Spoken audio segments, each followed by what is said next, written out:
Commission গঠন করতে হবে। শিক্ষা ব্যবস্থায় সকল ধর্ম বর্ণ ও জাতিগোষ্ঠীর অধিকার নিশ্চিত করতে হবে। শিক্ষা অধিকার অন্য নয়, তাই শিক্ষাকে সহজলভ্য করতে হবে। আর্থিক বৈষম্য দূর করে শিক্ষকদের জীবন মান উন্নত করতে হবে। শিক্ষাকে সময়োপযোগী ও কর্মমুখী করতে হবে। বাংলাকে শিক্ষার প্রধান মাধ্যম বানাতে হবে।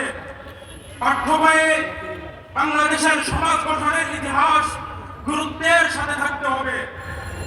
উচ্চশিক্ষা ও গবেষণায় বরাদ্দ বাড়াতে হবে।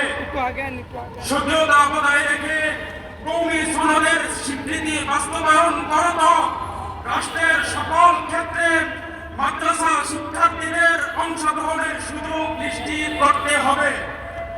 মসজিদ ভিত্তিক মক্তব ব্যবস্থা ব্যাপক ও সুসংহত করতে হবে। মুসলিম শিক্ষার্থীদের জন্য শিক্ষার সর্বস্তরে কুরআন ও ইসলামের মৌলিক শিক্ষা নিশ্চিত করতে হবে। শিক্ষাঙ্গনে সন্ত্রাস ও দখলদারিত্বের অপরাজনীতি বন্ধ করতে যথাযথ ব্যবস্থা নিতে হবে। বহির্বিশ্বে উচ্চশিক্ষা সহজীকরণ করতে হবে। পুঁথিগত বিদ্যার পাশাপাশি ধর্মীয়, নৈতিক, শারীরিক ও ব্যবহারিক শিক্ষাকে গুরুত্ব দিতে হবে।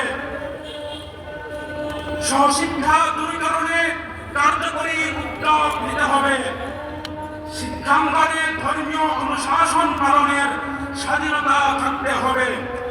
নকল, প্রশ্নফাঁস সহ শিক্ষা প্রতিষ্ঠানের সকল দুর্নীতি শূন্যের কোঠায় নিয়ে আসতে হবে। পাঠ্যপুস্তক থেকে ইসলাম বিদ্বেষী সকল পাঠ বাদ দিতে হবে।